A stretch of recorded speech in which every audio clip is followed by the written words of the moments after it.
je vais parler de business aujourd'hui. Donc, écoutez la vidéo jusqu'à la fin. Déjà, mais business. Voilà, vous allez voir que plusieurs personnes entendent parler de business ou bien de business qui se vend un peu partout, de business international. Ils veulent faire aussi, mais ils ne comprennent pas certaines choses. Certains aussi commandent des business. Après, ils voient que, voilà, il y a beaucoup de choses qui ne sont pas vraiment, réalistes, ce ne sont pas des choses qu'on les a dit au début. Donc, ils veulent abandonner après. Donc, je vais vous donner ces 3 critères. Lorsque vous allez vous engager dans un business, 3 critères importants que vous devez respecter, que vous devez suivre attentivement. Voilà, donc, premier critère pour commencer un business que vous voulez faire, un business qui se dit en ligne, un business qui se dit international, voici le premier critère que vous devez vraiment prendre en compte. Est-ce que ce business propose des produits? Donc, premier critère, produit. Est-ce que ce business propose des produits? Si le business que vous voulez faire, vous voyez qu'il y a vous soupçonnez quelque chose, vous avez des doutes, qu'il n'y a pas de produits physiques, il n'y a pas de produits qu'on peut toucher, sachez que le business que vous voulez faire, à long terme, ne va pas vous arranger, ne va pas vous servir. Parce qu'il va arriver à un moment donné, ils vont vous proposer des conditions, ils vont vous demander des conditions que vous n'allez pas pouvoir remplir. Donc, faites vraiment attention à ce niveau-là. Lorsque vous voulez faire un business qui n'a pas de produits physiques à regarder, en tout cas, il y a beaucoup de business internationaux dont je ne citerai pas le nom. Voilà, mais les gens savent de quoi je vais dire. Ce business-là existe aujourd'hui. Voilà, donc faites vraiment attention. Deuxième critère, au niveau d'un business international que vous voulez faire, international, sachez que le business, si il y a déjà un produit dans ce business-là, est-ce que le produit est de qualité? Mes amis, la qualité. Est-ce que le business que vous voulez faire là, c'est des services, c'est des produits? Est-ce que ces produits-là, c'est de qualité? Sinon, vous allez toujours avoir des gens qui vont venir revendiquer que vous avez vendu des choses, vous avez donné des choses qui n'ont pas été vraiment à hauteur de leur satisfaction. Donc, quand c'est comme ça, il y a un manque de confiance, il y a un manque de crédibilité à l'international, n'en parlant même pas des nationales où vous vendez là. Donc, quand c'est comme ça, faites vraiment attention. Quand il y a un produit, c'est vrai que la qualité et puis le produit vont ensemble. La qualité et puis le produit vont ensemble. Donc, quand vous faites un business, il y a un produit, mais le produit n'est pas de qualité, sachez que ça va prendre du temps, mais vous allez disparaître. Voilà, vous allez disparaître parce que on voit des business qui existent aujourd'hui avec des produits qui ne sont pas de grande qualité. Après, lorsque la population commence à revendiquer que voilà, votre société n'est pas comme ça, votre société propose des choses qui ne sont pas vraiment bien, ça cause encore des problèmes aux gens lorsqu'ils consomment vos produits ou lorsqu'ils utilisent vos services. C'est vraiment de n'importe quoi. Voilà, donc quand c'est comme ça, faites attention.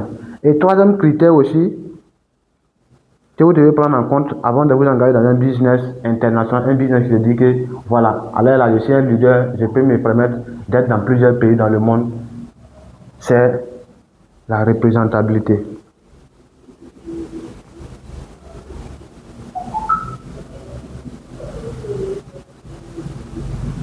Représentation. Est-ce que le business là est présent dans combien de pays? C'est ça. Le business que vous voulez faire là, c'est présent dans combien de pays? Si vous voulez faire un business qui se dit que c'est un business international, et aujourd'hui, votre produit, vous ne pouvez pas vendre ça en dehors du pays que vous êtes, mais le business dit que c'est un business international, sachez que vous êtes dans un problème. Parce qu'à un moment donné, lorsque le gouvernement ou les autorités de votre pays vont dire que le business que vous faites aujourd'hui n'est pas adapté à nos règles, à nos lois, comment est-ce que vous allez faire là? Vous allez faire quoi? Vous n'allez plus avoir la possibilité, ou bien lorsqu'il y a une crise et que ce business ne peut plus marcher dans votre pays, comment vous allez faire? Si vous ne pouvez pas vendre dans d'autres pays à travers les boutiques en ligne, à travers l'internet, à travers les campagnes publicitaires, si vous ne pouvez pas faire cela, sachez que vous êtes dans une activité qui va vous donner des répercussions qui sont très mauvaises. Donc, faites vraiment attention. Et la représentabilité dans les pays, sachez que lorsque votre business n'est pas représenté dans plus de 15 pays dans le monde, ça même déjà, elle ne peut pas dire qu'elle est internationale. Voilà. Il faut que le business, parce qu'il y a au moins 5 continents.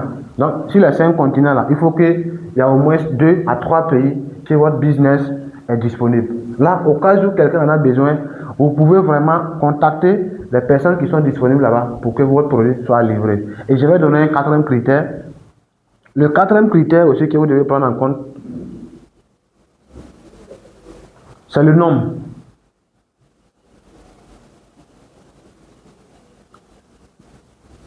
Nombre de personnes, bien sûr. Nombre de personnes. Le business que vous voulez faire là, il y a combien de personnes qui font ce business-là à l'international? Combien de personnes dans votre pays font ce business? Combien de personnes font ce business, les gars? C'est très important. Parce que quand vous voulez faire un business qui est international et que vous remarquez que ceux qui travaillent dedans ne vaut même pas 1000 personnes. Comment vous trouvez ça? Ce sont des qualités que vous prenez en compte avant de s'engager dans un business pour ne pas venir dire après qu'on m'a arnaqué, on m'a blagué, on m'a mis dans certaines choses et puis aujourd'hui je regrette. Il ne faut pas regretter. Voilà, il y a des informations qu'il faut avoir au préalable. Quand vous ne partez pas à la source, quand vous ne partez pas chercher les vraies informations, sachez que vous allez toujours avoir des problèmes avec les entreprises que vous travaillez. Donc, faites attention. Au niveau du nombre, le minimum de nombre qu'un business, c'est dire qu'il est à l'international, avant que tu aies envie de rejoindre ce business, sache que le minimum de nombre de personnes, on peut avoir au moins 5 millions de personnes. 5 millions de personnes qui sont dans ce business, sache qu'à ce moment-là, ce business peut se dire qu'il est à l'international et beaucoup de personnes y travaillent, beaucoup de personnes y fonctionnent. Est-ce que vous voyez? Il y a plusieurs autres critères, mais aujourd'hui, je vais parler seulement de ces critères-là parce que ce sont des critères qui sont très importants. Voilà. Donc, prochainement, on peut parler d'autres choses encore.